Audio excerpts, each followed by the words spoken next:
Hello, everyone. Welcome back to another episode of Refine and Shine podcast. I have an amazing guest today. My guest today is Teresa, and she is a singer, a musician, and a podcaster. Which her episodes are on a positive life moment, which can be found on her website. And she uses the things that she has been through to help others. So, welcome, Teresa. I'm super excited to have you here today. Thank you for having me. I'm super excited to be here. So, what I would like to know is, have you always been a singer, a musician? Like, how has that always been part of your life? It has been off and on for the past 30 years. I'm just a lot more serious about it now than I was. I had made some promises to a few family members who are no longer here that I would continue my music because I had something traumatic happen, and I just stopped doing any of my music, my vocals, flute, and piano was what I was playing at the time. And I finally got the courage back to okay, can I surmount this? Yes, I can, but I've got to be very patient with myself and not allow that hurt to erase everything I've worked for, because I've been a musician since I was a very little girl. I would say about 6 or 7. Oh, wow, that's a long time. And what do you, if you mind talking, sharing, do you mind sharing what was the traumatic or a little bit about the traumatic and how long you stopped? I stopped when I was in junior high school. I had a band director that didn't think I was mature enough to handle all state band, yet I had won a seat in there and he refused to let me take it, and I stopped playing flute. At that time, understand, I'm not the same person I was then. I didn't know how to stand up to people. I didn't know how to stand up for myself. And okay, an authority figure, they knew more than I did. If that same episode were to happen, I'd say within the last 5 years, I would have stood up for myself and I would have fought a lot harder. I quit playing everything. I stopped singing. I was in the high school chorus, or junior high and high school chorus. I stopped. I mean, that crushed me because I had worked so hard and put everything in it, and then to be told, no, you can't take it, you're not mature enough. I gave up. I'll be honest, I gave up. Oh, wow. Oh, wow. That's really a hard thing to go to when you worked so hard for something and somebody says that you're not mature enough to handle something. And then for you to stop everything, what made you start going back to it to start using your talents again? Can't say for 100% certain what one thing started that, but I was living with my mother at the time, and she had asked me, will you sing for me? My mother's no longer here, but I told her, I said, yeah. I started singing again, and then I moved down here to take care of my father. He'll be gone 4 years in December. He made me promise, no matter what happens to him, he loved hearing me sing. He gave that gift back to me with open arms. I play drums now. I sing. I'm still taking lessons with both. But he gave me that. He knew. He didn't know at the time it happened because my parents were divorced. And there was a Mm. lot of trauma going on with all that. But Dad loved hearing me sing and play guitar. He said, I want you to continue. He said, I'm sorry that the person that took that away from you didn't have enough guts to let you try. I said, Dad, I was a different person then. I'm not the same person. I mean, I can look back. I understand that the band director was doing what he thought was right. In hindsight, it wasn't. But, the last thing I did for my father, besides being his pallbearer, was to play a little, I'd say about a minute of a song I had written for him, which I still haven't finished. It's called Walking. It sounds like a man's footsteps, and then a little girl's footsteps. It's heavier than lighter, heavier than lighter. But they had to talk me into doing that. I mean, his other caregivers, his friends had to talk me into doing that because I was just so torn up. But the thing of it is, by me doing that and acknowledging that Dad had given me my music back unequivocally, I had promised him I will continue. 'Cause he knew before we did that his time was short. He Mm. kind of hit it, which I've run into this twice so far. So, but he really gave me that back with an open heart. He loved hearing me sing. He loved hearing me play. And I've gotten to the point where I'm doing karaoke nights now just to see the reaction. And my instructor is thinking about having me join his band for a song or two sometime during the winter break. So I've just thrown myself back into it. And I love what I do. And it shows. It's just something that I never expected to get the gift back again. And I've also started playing flute again. I've got a flute that I've had for years I've never touched. I've started Mm. playing it again. Wow. So how many different instruments can you play? You said the drums, the flute. Is there anything else? And the guitar as well? Yes, piano. And I know a little bit of guitar, not enough to be able to work in a band as of yet, but I can also add that. I just want to live and breathe through my music again. And I'm Wow. so blessed that Dad gave me that back unequivocally. I never expected that. He pulled me to the side one day and he said, Diane, because my family knows me as Diane. He Mm. said, Diane, what's going on? I'm like, what do you mean, Dad? He said, somebody hurt you pretty badly in your music. Out with it. I said, Dad, you can't do anything about it. He said, let me be the judge of that. I'm like, okay. I told him what happened. He said, Diane, honey, I'm sorry. He said, but you'll never find discouragement in this household. He said, because I will make sure that because I was taking care of him, somebody would spell me while I went to music lessons. And I mean, it's just been miraculous. He'll be gone 4 years, but I've kept that promise. And this is something I've always wanted to do, but I was dissuaded much younger. I had several opportunities, and familiar pressure said no. And, when you're a kid, you don't really fight that. Yes, I can understand. But what a gift now that you have this talent, and yes, maybe for a while you weren't using it, but now you're using it in so many different ways. And I love that you said that you're doing karaoke and all the different things that you're doing. So how often do you sing now a day or through the weeks? Uh, through the week, at least 3 times a week, sometimes four. It just depends. I have 4 different venues I go to. Uh, let's see. There's El Rey One, which is a Mexican restaurant. Then we have Dog and Bone. Then we have Hudson's on Mercer, and then we have Feral Housewife Wines. So I go about 3 to 4 times a week. It just really depends on the schedule because one's only twice a month, two are every week. So I'm getting a lot more experience with that because I haven't been doing karaoke that long. I'd say about a month. And I'm Okay. getting a lot more confidence. It's a lot of fun. It is a lot of fun. I love that. I love that. But I I think mean, it that. was Oh, go my ahead. voice coach was the one that actually recommended me to do this because I've been taking lessons for a good 2 years now. And she said, look, you're going to have to get out there and start performing. And needless to say, my first couple times I was terrified because, you get stage fright. Now I can hop up on stage and sing.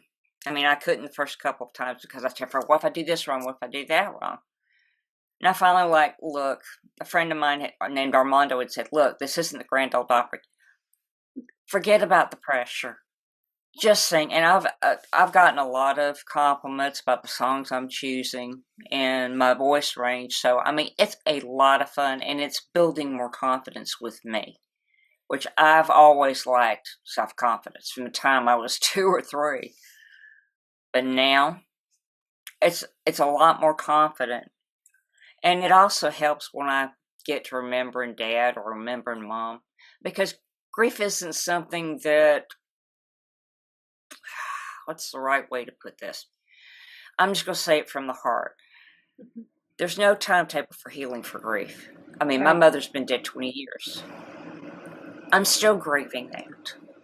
Dad's been gone 4 years, and the family just lost somebody Thursday. So, I mean, it's kind of like, how do I do that? How is the best way that I can honor them, my voice, doing the podcasts? So music has been my life, and I wanted to make it happen this time for myself without somebody telling me, no, you can't do this, you can't do that. I can do anything I want to do as long as I put my mind and my heart in it. We're all limitless beings, but we don't always see that. We don't always see that. Yes, I think I would agree with that, and I love that like you said, grieving there's no timeline for grief. I mean, we can grieve years. I had a dear my great grandpa when he passed away. I was 10, and it's been 35 years and I still remember the day like yesterday. I still grieve him for him. I Mm-hmm. miss him. I find that I do certain things. I'll eat certain things because it reminds me of him, and it's Mm-hmm. just the way it is. It's part of our healing process, and it's also just to honor their memory as well. And I love how you're singing and using your talents to honor your parents. And they're gone now, but I'm sure that they can hear you They can singing and hear. smiling. Yeah. They can hear. They can hear. I have no doubt in my mind and my heart about that. Because, I mean, who knows? They could be walking right beside me now and I not be able to sense them. But yet, I have felt my mother's and my dad's presence. So I know that they may be in heaven, but they can also still look after us. We can still feel their presences. So what kind of uh genre of songs do you sing? What is like when you go to karaoke, what kind of songs do you sing? It ranges from the old style country, such as Patsy Cline, Dolly Parton, newer country, such as Reba McEntire, 60s and early 70s songs, such as the Carpenters, arena rock, such as, for an example, I get a good reaction with Train from Blackfoot. I love stuff that is raucous, and I will also do Texas blues, such as Stevie Ray Vaughan and Bonnie Raitt. It just varies. It really varies, but those are some of the songs I love singing because I can identify with them so much. Mhm. I love that. I love that. And then with your talent, when you say you're playing the drums and stuff like that, are you playing for like a band? Or are you just playing to learn the instruments? I'm playing just to learn the instrument. My focus is eventually getting into the band. It's the same thing with my singing. There are several drummers that I admire, both male and female, who sing behind the drum kit, and I've been told that that's very difficult. I haven't been able to do that yet, but the opportunity hasn't presented itself either. Such as Sheila E. Mm. And Cindy, Carlos Santana's wife. She's an excellent on-fire drummer. Some of my male heroes would be Roger Taylor of Queen. There would be Wild McBrown of Dokken. I mean, I look to both male and female for inspiration because, okay, I'm not a guy, but hey, I can play just as hard as one. Don't ever let it be said that a female can't make that drum kit roar, because they can. Yeah, I love that. I love that. And then you said you're still doing your flute now again. Yes, I just started back on that actually 2 days ago. I'm relearning everything because I have forgotten in some ways, because last time I played flute was 1977. Oh, wow. So I'm having to slowly relearn, how to play, proper positioning and everything. But the more I do it, the more the memory comes back. Because, it's funny with our memories. Our brains tend to protect us from trauma. But yet, once you get the muscle memory in, it's as easy as riding a bicycle. You got to knock the rust off. But once you learn how to do it, you really never forget it. And it's getting easier. it is really getting a lot easier. Yeah, I can still like I used to play the the trumpet and then I played the baritone. And I used like I can hear like one of my favorite songs to play. I made it, I was in county honor band. I was on like lots of different things, but I stopped when it came to marching band in junior high. But I can still one of our favorite songs that we would play, like, for the different things was "Eye of the Tiger," and I can still hear "Eye of the Tiger," and I can remember the movements of what I have to play, like, on the baritone, even though I haven't played it in 30 something years. It's just you still have that, like, muscle memory, so to speak. That's true. Anytime you're in a marching band, because I was in marching band up until, like I said, I wasn't able to play flute anymore, so I dropped out of dropping marching band. But yet I remember things such as the Spania, and I remember the formations. It's amazing, and some of that has actually helped me with my drumming because I remember the formations, even though I'm not training to be in like a college drum line, Mhm. but I respect anybody who's been on a drum line or who works on a drum line. I mean, I respect anybody that does music as their living. Period. Yeah. It's not an easy business to be in, from what I understand. I mean, I'm still on the outskirts of it, but I've got several friends that are in the music business, and I'm proud to call them friends. And they've warned me that, the higher up you go, be prepared for this, that, and the other. I said, well, I'm not there yet. Let me round, let me develop, let me grow, and then we'll worry about that. Yeah. I think that with, like, with the music industry, I know that, there's a lot of competition, a lot of that type of, and so, There is. but the thing is you never know unless you try, right? No, I mean, you could, I don't want to go be on my deathbed and regretting that I didn't do this. That's the Exactly. main thing that's been firing me up. It's like, look, I'm not getting any younger. Okay, so what?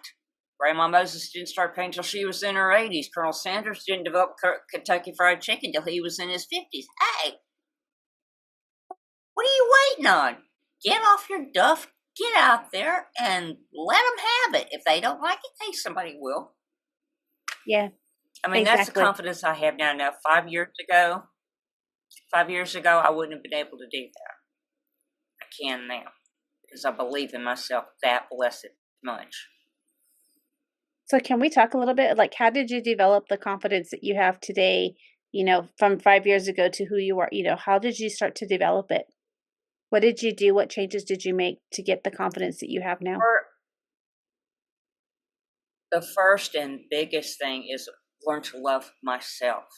And that's something that is not taught. I had the first thing, somebody that I knew that read Louise Hay had said, do the mirror exercise. Look in the mirror, look up, look in your eyes, and say, like, with me, Teresa Phillips, I love and accept you exactly as you are. Couldn't do it for quite a while, but I've done that more and more. And the other thing is understanding that I can say no. I can stand up for myself. I mean, I've listened to confidence tapes, I've talked to people. One of the main things I think that I've found that has been so hard is when you have a traumatic background, you have very little self confidence. And it took me until my late 50s to be able to say, okay, I'm going to do this. And sometimes it's a hard decision, like, I'm not going to live like this anymore. I'm going to be the confident self. People can tell me no all they want, but it's on me. It's on nobody else. And I've listened to some hypnosis tapes that a friend recommended, and I have gotten confidence. But it also is like getting out into the public arena and doing the things I'm scared of doing and doing it anyway, even if my knees are knocking, even my teeth are chattering. Sometimes you've got to get out there and do the thing that you're most scared of. And believe you me, it ain't easy, it's not fun. But with that exposure, fear drops. And just tell yourself, look, everything is going to be okay. No matter what we've been through in our lives, everything will be okay. We may not think it's that way, but everything happens for a reason. That's one thing I've had to learn the hard way over the last couple of years, that everything that's happened in my life has built me into the person that I am today. I don't hate anything that I've gone through. There's no sense why poison yourself with hatred. Well, that's so powerful. I think that I can definitely relate to that, and I think that that's one of the like going back to like there's a lot of musicians out there. There's a lot of talented people out there, but we can't be scared to try and just go for it. And the same thing, like from where I'm at with as being a podcaster, there's a lot of podcasts out there, but I believe that we each have a unique message. Like you have your own unique talent of way you sing, the way that your gifts are. We all are made uniquely, and what a disservice it is to not honor those talents that God gave us by not using them for the for the greater good. I also love how you are doing the mirror exercises. I think that that's so important. That's something that I'm actually working through myself because I had a major surgery not that long ago, and I didn't, my body is the weight gain has come on, lots of different things, and it's just looking in the mirror and saying, I love you, or I appreciate you, and just having gratitude for who we are is so important. And I love how you said like the hate is when you hate things, or it just makes things hard, and so the forgiveness is very important, and just trying to love ourselves is not just trying, but making sure that we love ourselves, because at the end of the day, it's just us, right? Um, Right. I think it's important. It's extremely important. And one other thing I might want to point out is, a lot of the stuff that we're having to learn how to do, it is not taught, not in the school system as we have it now. Like self-confidence, that's not taught, And I look at it like this, you could be scared, do it anyway, because you don't want to be on your deathbed and then all of a sudden, why didn't I do this? And a lot of times we're too terrified of that because is a lot of familiar pressure. There could be a lot of societal pressure. And you've got to decide what is going to be best for you. You can't always follow what everybody else wants you to do. You've got to understand and know yourself to the point where this is what I want to do. I know I can do it. If I have to do it alone, that's fine. If I don't have to do it alone, that's fine. Sometimes it takes a lot of radical self-love and reminding yourself, look, no matter what you've been through, you're loved. And you got to keep telling yourself that. And it's going to be very hard to believe if you're not used to that. And I'm still having problems with that at times. It's with my cousin passing Thursday, I went into a spiral because I was blaming myself. And here's something I do want to point out.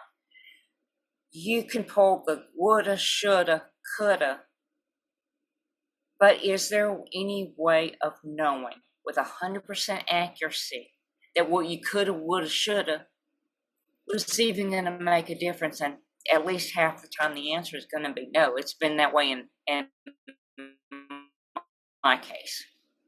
And there's no sense in destroying yourself. What they would want you to live and be happy. They wouldn't want you grieving. But yeah, our tendency is a lot of times to blame ourselves for everything. Like if they died of an illness, why didn't I do this, that, or the other? You got to stop that. And that's the hardest thing to stop because we're so used to, well, I take responsibility for this. But the question to ask is, did you really have any type of responsibility in what happened?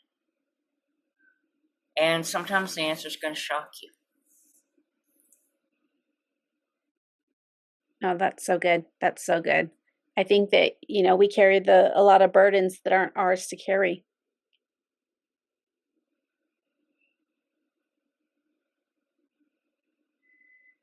Very true.